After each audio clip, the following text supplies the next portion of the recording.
Isaiah chapter 10. Woe to those who make unjust laws, to those who issue oppressive decrees, to deprive the poor of their rights and withhold justice from the oppressed of my people, making widows their prey and robbing the fatherless. What will you do on the day of reckoning, when disaster comes from afar? To whom will you run for help? Where will you leave your riches?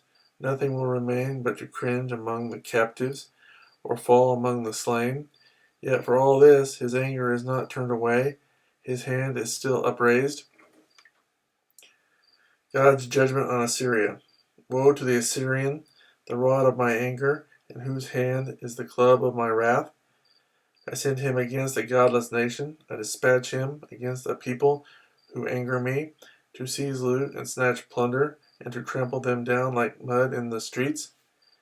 But this is not what he intends. This is not what he has in mind. His purpose is to destroy, to put an end to many nations. Are not my commanders all kings, he says? Has not Calno fared like Carchemish? Is not Hamath like Arpad, and Samaria like Damascus?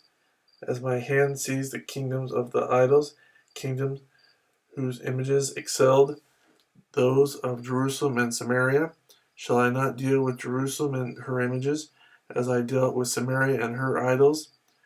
When the Lord has finished all his work against Mount Zion and Jerusalem, he will say, I will punish the king of Assyria for the wilful pride of his heart and the haughty look in his eyes.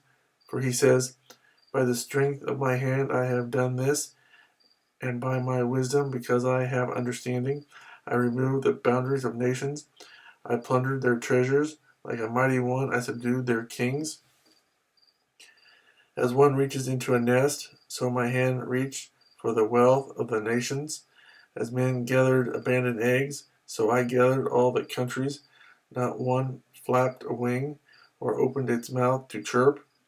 Does the axe raise itself above him who swings it, or the saw boast against him who uses it? As if a rod were to wield him who lifts it up, or a club brandish him who is not wood. Therefore the Lord Almighty, will send a wasting disease upon his sturdy warriors. Under his pomp a fire will be kindled like a blazing flame. The light of Israel will become a fire, their Holy One a flame.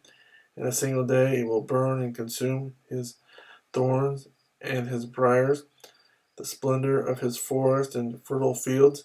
It will completely destroy, as when a sick man wastes away. And the remaining trees of his forest will be so few that a child could write them down.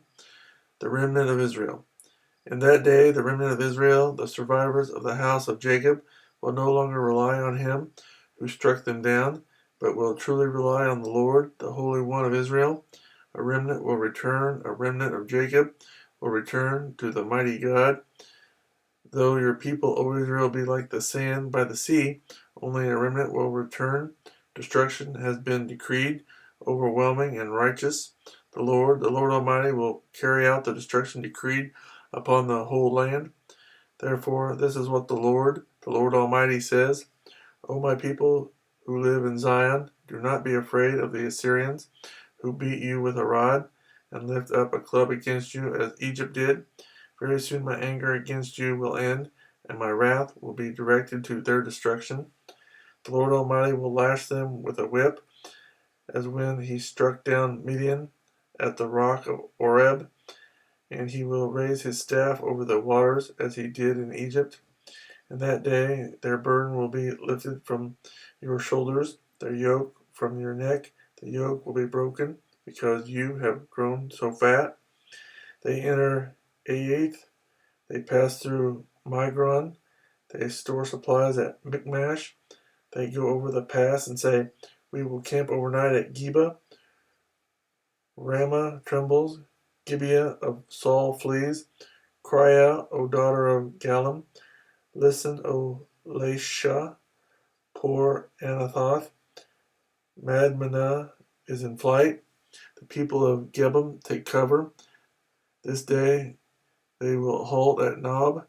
They will shake their fist at the mount of the daughter of Zion, at the hill of Jerusalem.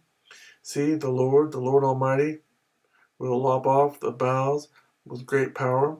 The lofty trees will be felled, the tall ones will be brought low. He will cut down the forest thickets with an axe. Lebanon will fall before the mighty one.